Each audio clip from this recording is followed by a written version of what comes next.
Good evening. It is 5 p.m. and I'm Rob Watton and to call the Public Safety Committee meeting to order on Monday, May 4th, 2026.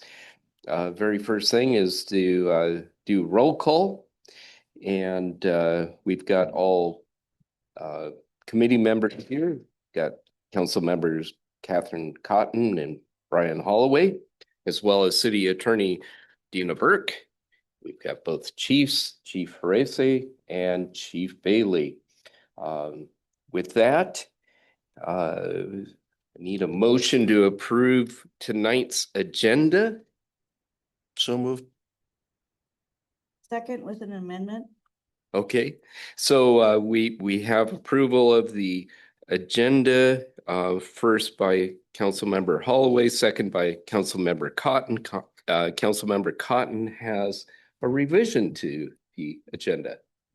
Yes, I would like to add in under the April 20th minutes under items for future discussion. Oh, we'll get to that in a moment. Okay. Hold on to that.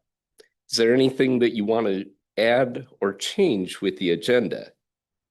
Not for this. Okay. Sorry. And hearing none, we'll accept the agenda as presented. Thank you very much. Next, public comments. If you are a resident or a concerned citizen or a business owner, this is your opportunity to come before the committee and give a 3-minute commentary on that.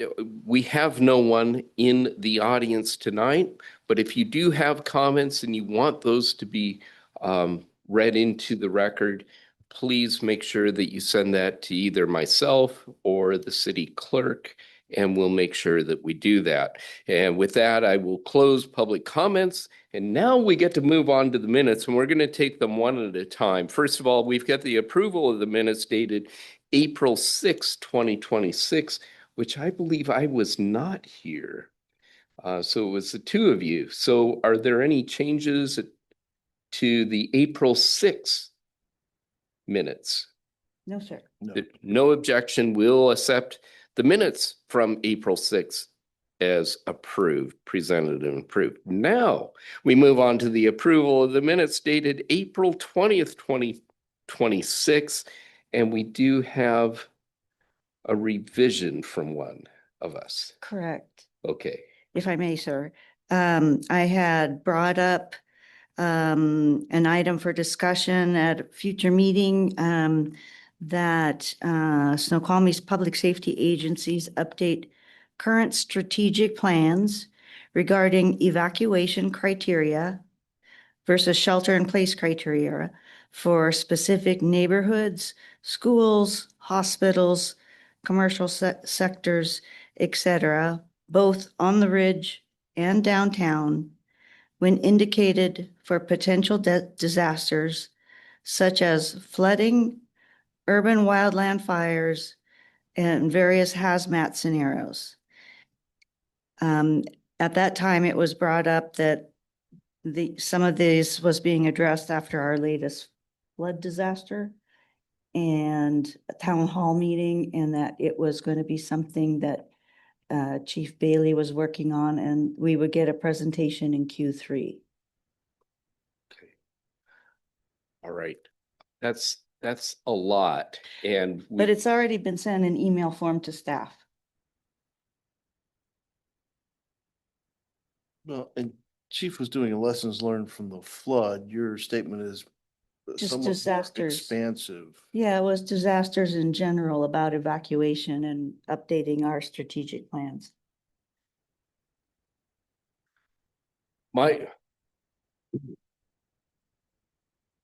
My tendency is to summarize what was discussed rather than having a detailed recounting, because it is taped. Anyone can go back and hear the full extent of your comments. Our minutes tend to be kind of high level. What is it? And the what is it was the strategic plan For and evacuation revisiting that. criteria. And I can't remember whether we talked about at that time as being third quarter. I think I may have Mm, added on to that. Chief, do you want to? I believe that it was, The mayor had brought the it up. mayor said that it would be put on a future discussion. Okay, As to what date, I don't believe that was decided. It was just said that it would be, we'd look for an open place and put it on a future In- public safety meeting. In Okay. Q3, he thought we could get to it. That was per Mayor Mayhew okay. during the meeting. Councilmember Holloway. You are the wise one. So, How would you weigh in? yeah, well, you have any concerns with the agenda item as stated? No, Okay. at your direction, I can provide the information. Okay, I have, given that, I've got no problem, well, I got minor issue. I got no problem having it listed as a future discussion item. When people say Q whatever, it usually means that's a pretty soft date. Mhm. So I don't want to put a date on it or anything else. It's just listed as a future agenda item, and as staff is ready to have, come forward with the discussion, we can have that discussion. And again, on that specific topic of a strategic plan for evacuation criteria was what the topic Okay. was. Can we clarify and just have including evacuation plans? As long as we clarify it, that would be great. I want to keep it as concise as possible, just so that the longer it is, it doesn't necessarily mean that it's, to me, it accomplishes more. Because I think. And I'm not sure is there a strategic plan or is it just emergency response plan what is the proper document to highlight here? Or I don't know if strategic plan is probably the right word, but Action plan. yeah, I believe Strategic what she's asking for is what we currently have in place, what has been in place in the past, and then maybe discussion about what maybe needs to be updated. I believe that's what you're asking. So strategic plan probably isn't the best word, but it's a review of what we currently have, I believe is what you're asking for, Councilmember Cotton. And then possibly a discussion about some things to look at about what we might add. But I think the majority is what you're looking for is what's currently in place. Okay, so can we just make it plans? And you'll tell us what the scope of that is to cover the subject? Okay, so you have no objection to what she just read in to the record? Other than the reasons we talked is if I don't, no reference to a date or schedule, it's when staff is ready, they can come forward. And it's not the strategic plans, it's just plans, and you'll tell us which ones they are. That's fine. Okay. Thank you. Okay. All right. Ms. Solom, is that okay? Okay, got it handled. Thank you. All right.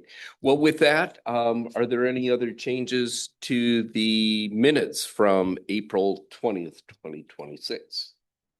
Other than that, hearing none, we'll accept the minutes as amended. All right. Thank you very much. We'll move on to our discussions tonight. We've got a series of them. First of all, ordinance on animal cruelty code. I believe this is interim police chief Bracy's, or no? City Attorney Burke. Good job pointing. All right. Good evening, Chair, and everyone. I'm Dina Burke. I'm your city attorney, and we're kind of trying to do a new method where we come to the committee and we tell you what we're going to be proposing to bring forward. So that way you have the opportunity to hear about it ahead of time, and we have the ability to answer questions. And if there's additional questions, we have time for research. So you have the opportunity to reflect on it before you vote on it at the council level. So this is about repealing Snoqualmie Municipal Code Section 9.20. The big picture here is there's an interest in gradually modernizing our code. This is an older city. And so we have a lot of older code provisions that need to be updated to be in compliance with current law and, the current best practices. And the other moving piece is we do contract for our animal control services with King County, and we're one of many cities that they serve. Our current code in section 9.20.010 uses really outdated language about cruelty to animals. It talks about dumb animal and motherless animal. It's just not up to current standards. This was adopted in 1903, so it's well over 120 years old, and it had a fine of a full $25 for a person who was found guilty of this. So the other part of our contract with King County is we're required to adopt King County code or similar provisions, which the council did in 1986 and in 1998. The council adopted the provisions of Title 11, which is the King County Animal Control Code. So that's already been adopted by council. So in order to update our code and also maintain compliance with our contract provision with King County, that we have code that is similar to or the exact same as King County's. We kind of three different options we could that staff is proposing. The first option, which is the staff recommended option, is to repeal the municipal code chapter 9.20. The other option would be to do nothing and have this section of the code remain. That it looks weird. It's language that we don't currently use in the animal cruelty world. It's outdated. It also could potentially provide fodder for a savvy defense attorney to try to make the argument that their client should be charged with that code section that only has a $25 fine. And then the third option would be to draft, adopt, and maintain a Snoqualmie specific code, which would be burdensome on staff and also on King County, because instead of the King County animal control officers, they're now having to look at a unique city code as opposed to living in that King County code that they're comfortable with. And I'm happy to answer any questions. Right. Questions? Go ahead. Councilmember Cotton. As the resident veterinarian in the group, my question actually is, when was the King County Title 11 last updated? Oh, that's a good question. 1986. Well, our city initially adopted it in 1986. And then 98. And then 98. So I didn't know if that was the last revision.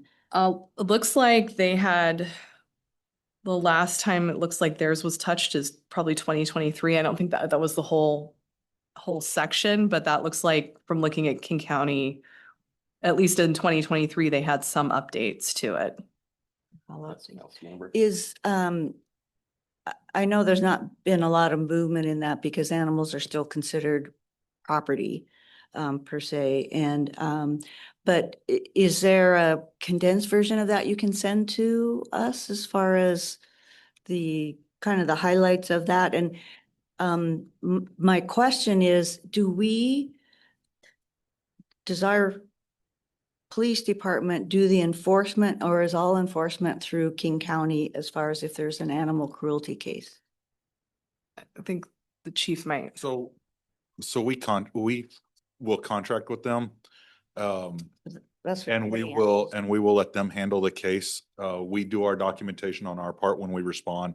Then they come out, get a copy of our report, and then they will do the enforcement side through the King County legal system. So they do They issue the citations, the fines. Okay. Because if there's also a quarantine, they handle all of that because then there's a time frame for that and whether or not the animal is returned to the owner or whatever the case may be, put up for adoption, things like that. So they handle everything for us. Okay. And so tonight, all that we're doing is Attorney Burke is presenting this so that we can do some investigating between now and when we bring this back for an agenda bill. So the next step would be an agenda bill would be brought forward with the ordinance and the proposed code code, there's no code amendment because you're just repealing. So that the next Public Safety Committee, that agenda bill and ordinance would be in front of you.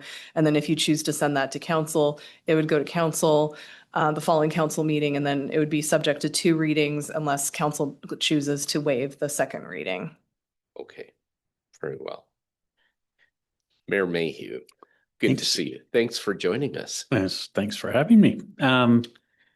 So what we're trying to do is, it is your council, it's your committee meeting. What we're trying to do is, with everything that we bring to council, is first come to wherever we can, which is most of the time, come to committee with a presentation that here's a thing we're going to bring to you, take you through it, give you a chance to ask any questions, especially if you need more information before you're ready to make a choice, or make a decision rather. And then come back to you subsequently with, okay, here's the proposed action, and have that proposal incorporate any guidance that you give to us on the topic. So the idea is to avoid situations where we come to you at a meeting, say, here's a thing, and we need you to pass it tonight, and there's no time to make adjustments, and sort of putting you in a bind like that. So we're trying to avoid that. So we're sort of internally are calling it the 2-step, right? The first step is tell you what we're going to ask of you. And then secondly is then ask it of you at a subsequent meeting. And so that's the reason for the presentation, but no agenda bill tonight. And then one of the things, so in addition to finding out from you if you have any questions, any more information you need, or any guidance you have towards the agenda bill that we will then be bringing you. In addition to finding that out, also get guidance from you, should we take this presentation to the full council now in advance of them getting the agenda bill, or is that something that can go at the same time as the agenda bill? So this puts you kind of guiding whatever it is that we're going to bring forward, and that's sort of our goal. Hopefully that makes sense. Thank you for the clarification. One question I do have is protocol going forward. For instance, there are particular members of a committee that may have more of an interest than the other members, and that's okay. Do we want to make sure that we vet that through this process, this meeting, or do you prefer to have it somehow shepherded through a particular person within the administration, just so that we have clarity around that and we're not overburdening the staff because there's a lot going on? There's a lot going on. I'm not sure that I understand the question. The idea would be we try to surface all the guidance, any questions you have here, and then we would then follow that guidance. Okay. Just so that we're clear on that. Thank you. So with that in mind, is there particular concerns that you want to pass along to the city attorney so that she can address it between now and coming back in 2 weeks with an agenda bill? Please, Councilmember Cotton. Just if either we can get more information on the current Title 11, or you can send us a reference to go read it more in depth, to just see what we're kind of paralleling, I guess, is what I would just like to know. Yeah. And then as a follow-up, I would also say, I feel like City Attorney Burke did such a kind of nice, succinct presentation that maybe this can all go to council at the same time, would be my thoughts, instead of like a separate Coming back in 2 presentation weeks. and then the agenda bill, as the mayor was mentioning, for probably a more in-depth topic. Yeah. Is there any objection to doing it that way, Councilmember Holloway? No, I don't think it. Mm. Yeah, let's take it forward, take the information forward as the agenda bill comes forward. Okay. I do have a question though. Please. Because, animal control comes in one way, the ordinance 620 is the dog kicker. Guy walking down the street kicks a dog. Comes under this one. I agree $25 is a bit dated. If it's a serious kick, it ought to be a little more than that. Is there similar code within the King County code on animal control about, it's not necessarily, it is cruelty to the animal. It's abuse. That's, yeah, but, trying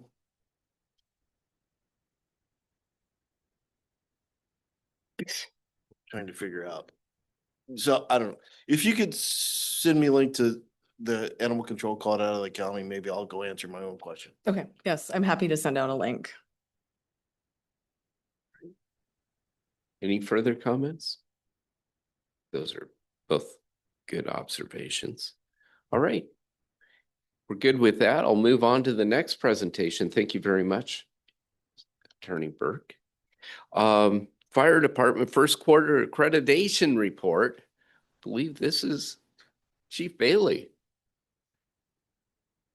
Yeah, I need to get permission there to share. It says, you Oh. need permission there, Jimmy. It says someone else is sharing. Sorry, Someone has it.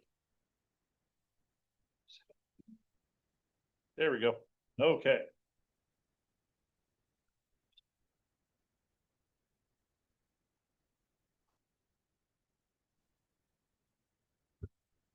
Okay, so this is for the first quarter of this year. Again, usually just like to kind of come in and hit some of the highlights that I think you'd be interested in. But of course, if there's anything you have more questions on, or if you want to speak to me after tonight, by all means, reach out. The first thing I want to point out is our incidents for the year so far. I know it's a little hard to see on this one, but if you look in your notes, we are about 75 calls down this year, as we have been for the last 2 years. You can see there that the top two lines, the blue and the black line, are 24 and 25. And then right under that, down a little bit, is the purple line, which is 26. So we are down, like I said, we are down about 75 calls. That could be attributed to 24 is when we saw that big jump of about a couple hundred calls, 300 calls. And that's about the time the East Side changed to the closest unit. We've been doing a lot of work. I've been doing a lot of work in the last year, trying to get that changed a little bit. And we have done some changes to the area surrounding Snoqualmie, Johnson Heights, Tokel, Reinig, to where we try to reduce the amount of service calls, non-emergency calls, where East Side was in quarters in North Bend, and we were going to those calls, trees down, things like that. We've made some changes to those areas, so that could be the reason why our call volume has gone down. As we go throughout the year, it'll probably kind of go up, and it'll kind of ebb and flow a little bit. But just to kind of point that out, that we are our volume's down just a little bit this year, so far this year. The next one here is the incident type. And for those of you that have looked at these before, you'll notice a change. And that has to do with our reporting system, or the nationwide reporting system. Used to be NFIRS, and that was created back in the 70s. Very outdated reporting system. It was used nationwide. It's now changed to NERIS, which stands for National Emergency Response Information. Basically, the way that it used to be a code system. Numbers is how they, gave different codes to different types of instances. Now it's turned to more of a descriptive. It's a better way of keeping data nationwide. Because of that, a lot of what we call different types of incidents has changed. So you can see on the graph here, we don't have the typical ones that you're used to seeing, fire, EMS. They've kind of broke it down into some different subcategories. So on this page, you can see that started at the beginning of this year in January of 2026. The same information is there. It's just broken out a little differently. So I used to have a comparison from year to year, from 25, the previous year to this year. This time I only have 26 on there until we can get some more data in there. But if you look on there, there's a description in the yellow box. It tells you what the new categories are. And then the one on the bottom shows you a further breakdown. So after, for example, where it says medical, then it says injury, trauma, illness, other, those are the subcategories under medical. And that's where you can see the graphs down below. So if you're still curious to see how many false alarms we go on, or how many illness calls we go on versus trauma calls, you can still see that breakdown in the bottom graph. It's just the top graph. They kind of group it together differently. So all the information still be there. It's just kind of presented a different way. The next one we like to point out is our mutual aid. Our mutual aid, the Snoqualmie calls only has gone up a little bit. Our aid given, how many times we go to North Bend has gone, or to East Side has gone up a little bit. Our aid received has gone down just a little bit from previous years. But again, what we really like to point out is how here's the breakdown of the numbers, how often we go call wise. So you can see there how many times we go to East Side, how many times we go to Fall City. And then the other, just as a reminder, it could be another agency we don't go to very often. It could be Redmond, could be Bellevue, could be Snoqualmie Pass. Those are just kind of lumped together in the other category. But really what I like to look at is the units, which is this next page here. Because when you think about it, you know, as you know, when we need help, we need a lot of help sometimes on these bigger fires. So when you look at the units, it's actually a better, I think, comparison than if you just look straight at the calls. So looking at the units across, you can see there's about 100, you know, they came to us 27 times, but when you actually look at units, it was actually 62 if you count units instead of calls. So that's a little bit of a bigger gap there. And then you can see when we went to them 127 times and then 132 with units. And that's just because it was a day that we might have had 2 units available. So both the engine and the aid car maybe went to a car accident. So that's the difference there. And I think that's important. Like I said, it gives a better snapshot. It's a little bit higher this time than it has been in the past. Excuse me, it's a little bit lower. Typically, we see about a 27% difference between the calls versus the units. This time it's about 54%, but it's going to equal out throughout the year. So I think that number is going to shrink back to where, you know, there's a bigger difference right now than there usually is. Usually it's a little bit closer. Like I said, last year it was 27%. Based on this first quarter, it's 54%. I think that's going to close throughout the year. And then the other graph I think is important to point out, and I include this one is just to show you that besides the give and take of the calls back and forth, we do receive a little bit of financial money back when we do go to North Bend if we transport.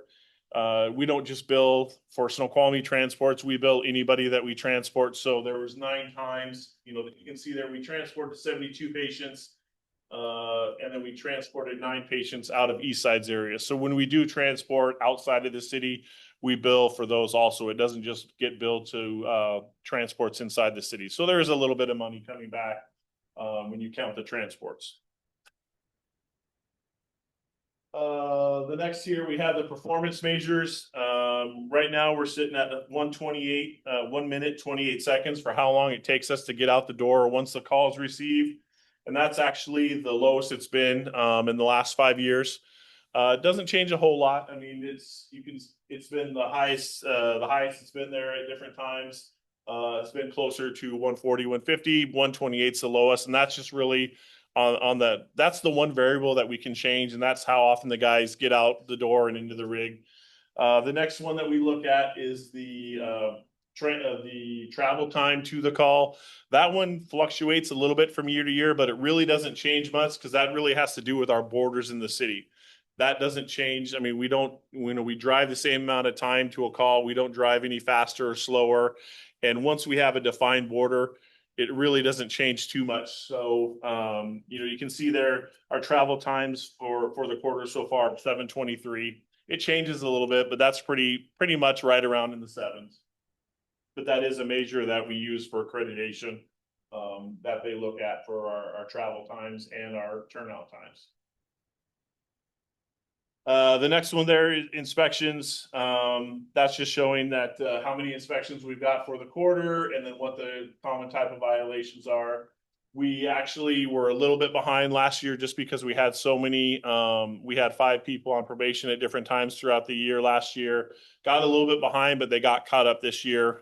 So we got all the ones we were behind a little bit, got caught up this quarter, and we're on track to be right on track for getting all the ones that we need to this year. And just remember, we don't hit every business every year. We do it based on the hazard category of the occupancy. Schools every year. The Salish, for example, it's every year. The high occupancy, high hazard, but say one of the businesses on 202 doesn't get hit every year. It probably gets hit once every 3 years. So it really just depends on the occupancy and what the hazard type it is. And it's a schedule that our inspections, Captain Fouts is in charge of inspection. It's a schedule that he has built out. The last one there is property loss. As you can see there, 99.9%.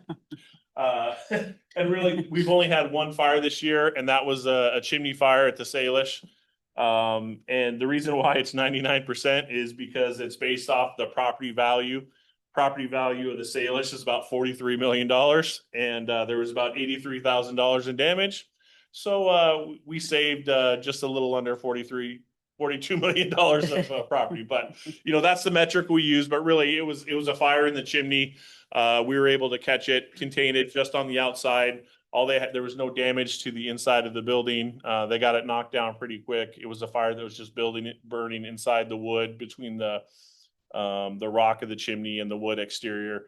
There was no damage, no smoke inside. It was all just exterior in the chimney, and they were able to knock it down pretty quick. So that was the only fire that we've had so far this year in the city. So that's kind of a rundown of what we've done for this quarter. Again, we'll bring another one next quarter. We are still kind of looking at how we're going to be changing those as we go through the year. Our reporting that we're getting back from our reporting module from ESO's changed a little bit. So I'm gonna continue to kind of tweak it throughout the year, because the reports I used to get, I can't get anymore. So I have to change things a little bit. And then we'll see some things further in the year. So we'll tweak it a little bit as we go. But if there is anything that you're curious about, maybe that could be added to that, you can reach out to me if you have any further questions, or if you might like to see something on there every quarter that you don't necessarily see, just let me know, and we can see about maybe adding those to it as we go along. Okay, very good. Any questions for the chief? Is this something that we need to put on like the consent agenda for the council, or? Usually it's not. In the past, it's usually included in the whole report is included in the packet so that other council members can read it. And then at the meeting, it's usually just mentioned that it's in their file for them to, or their council packet to read, but it's usually not presented at the council meeting unless, of course, you want it to be, or if there's something that you think should be highlighted, I'd be more than happy to bring it up. But usually it's just included in the packet as information for the other council members to read. Okay, very good. Is what we've done in the past. I think that property saved number is pretty impressive, so. Seeing is when, it goes really high or really low based on, I think the year that we, in 2024, had the fire at the ice cream shop, our save rate might have been 18% because we had one fire, and it was a business, and it was pretty much a total loss. So it goes, but this is a good year so far. So we'll take that as a win. Yeah. Well done. All right. With that, we'll move on. There's no objection. We'll move on to Issaquah jail rate increase. Chief Racy. Slideshow. So I'm Gary Horacy. I'm your interim police chief, and I want to give you a heads up on our 2026 rate change from the Issaquah, or from the city of Issaquah, for our jail services. We signed a contract with them back in February of 2025 is when it was initiated. I think we actually voted on it in November, but by the time they got it through their council, it went through in February. And they reached out to me with a proposal for a rate change, and have basically said, we're trying to keep this at the last one. They do have they're opened up for a new chief, so they're going to be doing some reviews, but on all the reviews that they've looked at, they're trying to hold steady, for the next couple of years, so that they know they had a big hike in their prices in that last contract. They are our primary facility for jail services, and our court is run through there. So I'm going to give a quick snapshot of 2025 rates. Our booking fees are $20 per person. Our general bed population, these are our guaranteed beds, $150 a day.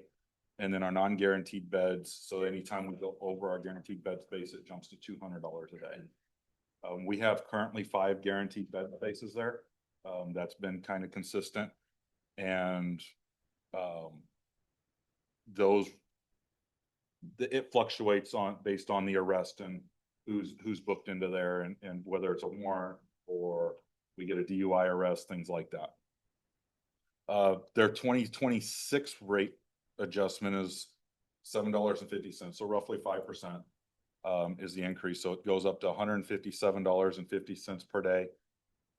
The non-guaranteed bed is $210. The booking fee increased $5 to $25.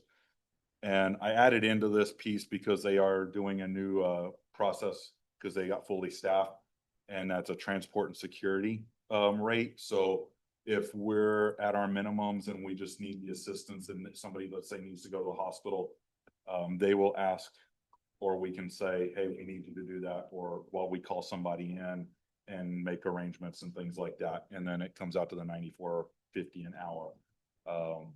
We haven't used that a whole lot. I think we've used it once in the last, well, this year. It's from based off of the numbers I've seen. Typically, we're able to send people out or go get them and bring them to Snoqualmie Valley Hospital if they're not needing a transport by a medic unit or an aid car. So those are the rate changes, and I can take any questions you have. I do plan to bring an agenda bill to the next public safety meeting and then to council after that. Okay, that was going to be my question, because have we built it into the budget already? And do we need, I guess, for these small incremental changes, we're going to have to take it to council for final approval before you sign, or before the mayor signs? So right now, the agenda bill has gone through its process. I believe it was moved to the mayor today, or I think it's gone. I know it was at finance, and finance was doing their review, and she was sending it on this morning. So we're going through that process. It'll come to the next meeting, which I think is the 18th, and then plan for the 26th for council, whether y'all decide to take it to consent based on whatever finance and legal decide on that review. This is just kind of giving you the heads up that this is coming. Like I said, I had a conversation with him going, hey, y'all had a big increase in 24 for 25. And he's like, yeah, we're trying to stabilize things, and I think we're going to be good for a little while. So, I mean, they are getting a new chief as well, because that process is open right now. So I can't guarantee anything, but I'm trying. I'm like, come on. So, but this is a typical of 5%. Okay.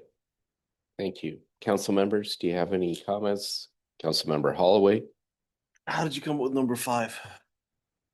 That's been something that's been consistent for at least the last 10 years. And Okay, so when you bring the agenda bill forward, I want to see the number of beds by day for last year, and then run it at 5 and run it at 4, and tell me if there's savings by reducing the number of guaranteed beds. Just because we did it in past doesn't mean we move it forward. You do the analysis to determine what is right.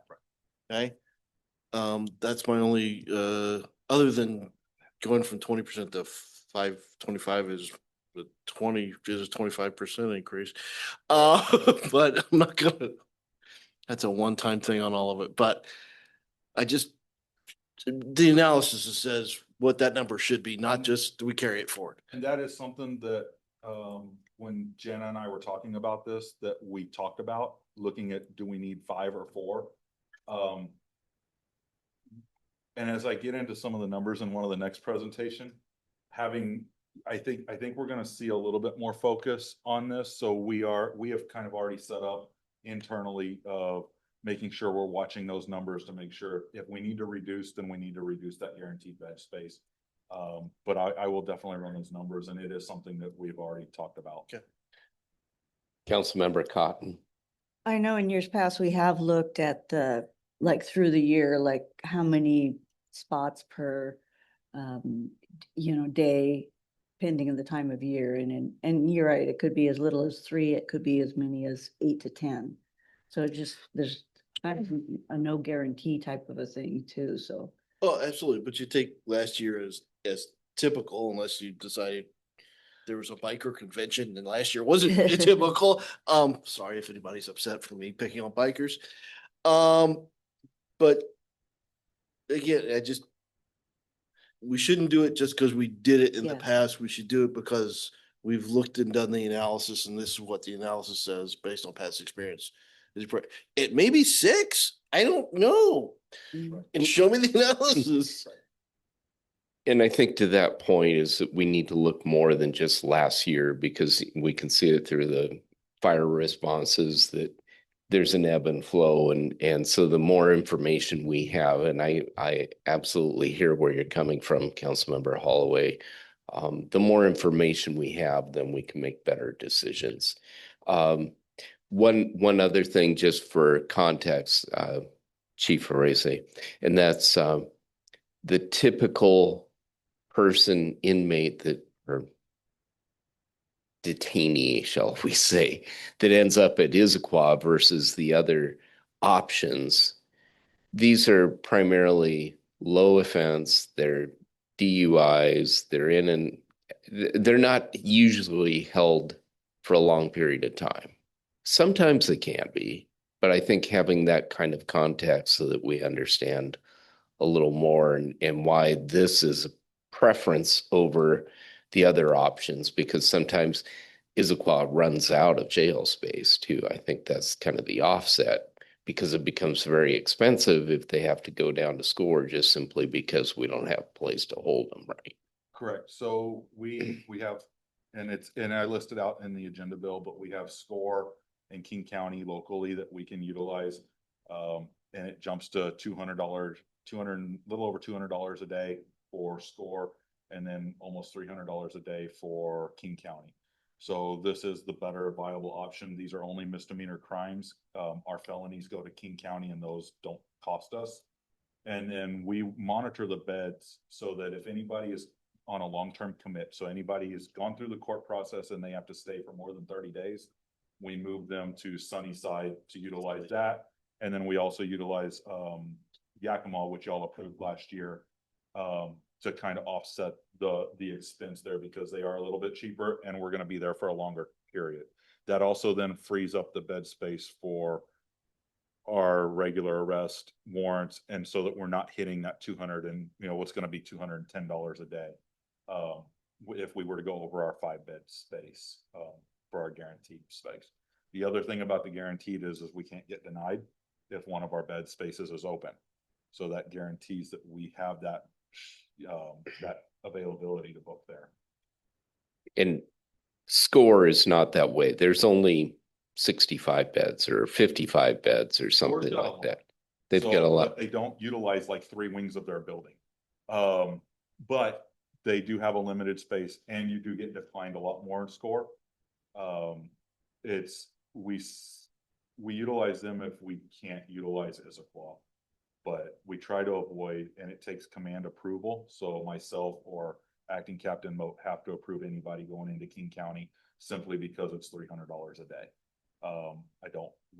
That's just our way of monitoring. They have to give us a call before we put somebody in there. One other thing to follow up with on that, we have to transport them down to SCORE as well, which takes officers out of doing their duty here as well. So there's kind of an offset to it. Sometimes it's easy to monetize, and sometimes that's a little more challenging. All right. Any other questions? Great questions. Thank you much. Okay, moving on. Back to you. Discussion over the traffic camera update. So I think this is just going to be a quick update to let you know where we're at. We're working with finance for an RFP process to bring you the vendors for y'all to start making those decisions on. We've been talking about it, working through that process, and then as soon as we can get all that information gathered, you will get a proposal on different companies. Okay. How many vendors are you thinking that might be interested in this? We're speaking 3 at a minimum. Okay. Just to give y'all some options, but we're going to put it out for the RFP and see what we get. Okay. Yeah. Somebody from left field. Right. Mm-hmm. Okay. Excellent. That was good. Any other questions on traffic cameras? We'll move on to Chief Bailey. You get to participate again. Fireworks stand. So this is, I just wanted to bring it to your attention because there was 2 applications for fireworks stands this year. And I just wanted to give you a little bit of the information as it moves through the process, just so that you're informed. So we received two applications. One is the Safeway, which we've had for many years. The same operator that's been operating it for many years is going to be operating again. And then we also had the application for Lot 213 Railroad, which is the gravel lot next to Dark Horse, which was the first time we used that one was last year. And it is the same operators that ran it last year, which is also the same operator that did Safeway. So the Impact Ministries is the ones that have run Safeway for many years, and then they opened up the second stand at they call it a lot because it's not an actual address. They call it Lot 213 Railroad is the gravel lot next to Dark Horse. So those are the two applications we received. I'm going to be submitting those through the process, the way that the Snoqualmie Municipal Code is written. They have to be approved by council before they can be allowed to sell in the city limits.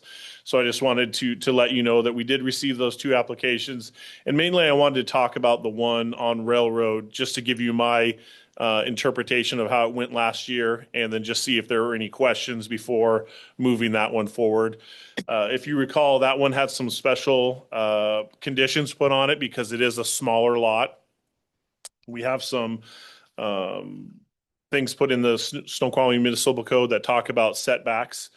Because that one is a smaller lot and you have to have a certain amount of setback between any buildings or any vegetation, it was given some special requirements. One of those is that the footprint of the stand had to be a lot smaller than what you would see for a normal stand. And these conditions are going to be for this year also. Nothing's going to be changed. So we required them to have a smaller stand. We also said that the parking lot had to be closed. They're not, because there's a certain setback. You cannot have any parked vehicles within a certain feet of the stand. I believe it's 50 feet of the stand.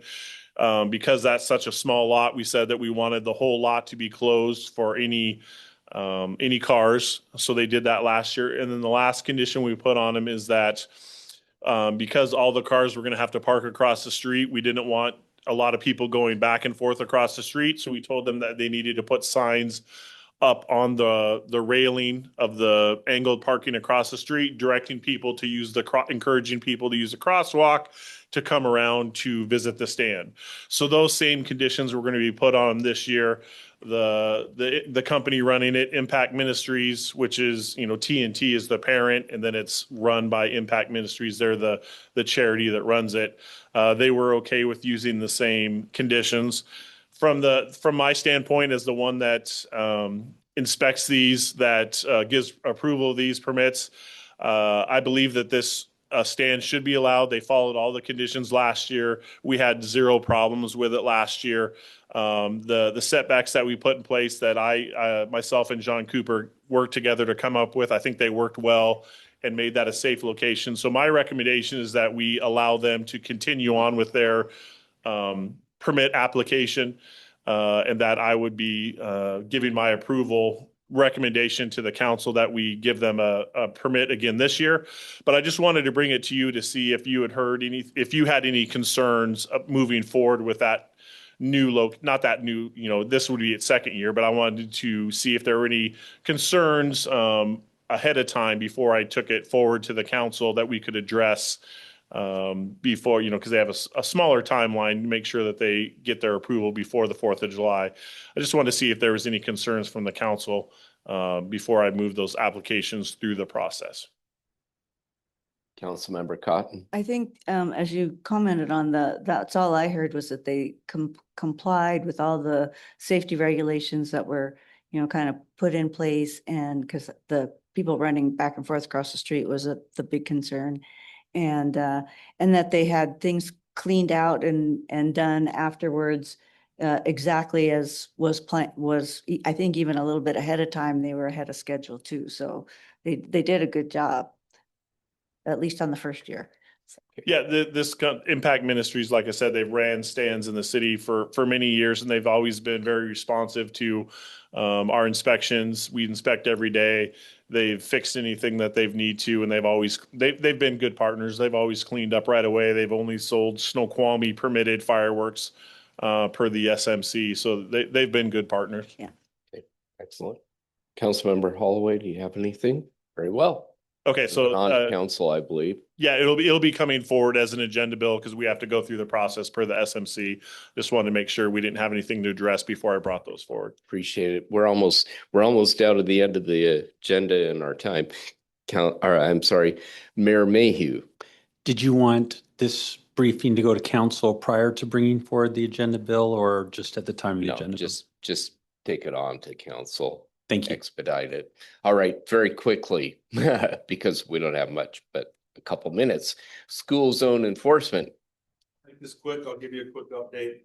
Back April 6th, Acting Captain Mo gave y'all a quick update on where we were from January to that day. We had about 275 traffic stops conducted. We were still policing North End at the same time. On Meadowbrook, we had 10 infractions. On Snoqualmie Parkway, 66 infractions. Mill Pond had 2, and then Snoqualmie Parkway at Swenson, which is school zone, 10 infractions. Meadowbrook and Parkway Meadowbrook and Park, we had 1. I have some different numbers for you. So from April 1st to April 30th, we've conducted 432 traffic stops. 105 citations were issued. There were 7 accidents. At the intersection of Snoqualmie Parkway and Swenson, we had 22 infractions, 0 accidents, 28 traffic stops. On Meadowbrook and Park, 1 infraction, 5 traffic stops, 0 accidents. And then Meadowbrook Way, just in general, we had 15 infractions, 2 accidents, 49 traffic stops. And on Snoqualmie Parkway, we've had 65 infractions issued, 3 accidents, and 277 traffic stops. We're making a difference. Some of them, you know, we had one individual who was doing 22 over in the school zone last week. He even was so upset he rolled the ticket up and threw it on the front porch of the PD and sent us a nasty email. We handled that through the court after that and let them resubmit, so he had his fresh copy. But we are making an impact, and everybody in the community has told, you know, like I was even sitting down yesterday for lunch, or last week for lunch, between processes and interviews, and a lady goes, "You must have like 12 officers out there." And I'm like, I have, and one of them's assigned to the school.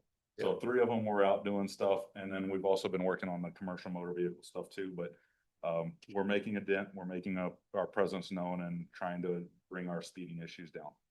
Great job. Well, thank you for the update. Quick comment. Would comment, maybe it's a softer communication, but might be good for a little note in that little flyer about call it traffic in etiquette. My wife witnessed somebody who the lights went on. They stopped in the middle of the parkway, just right in the lane. So just etiquette. When you see it happen, just pull your car over and whatever. Okay. So I will work with the communications director to put something out on traffic etiquette. Great. They probably. Full right for life. I don't push it. So we're down to 5:53 and we're up for a set change for the next committee meeting. So with that, if there's no objection, we'll stand adjourned at 5:53 p.m. Thank you much for being here.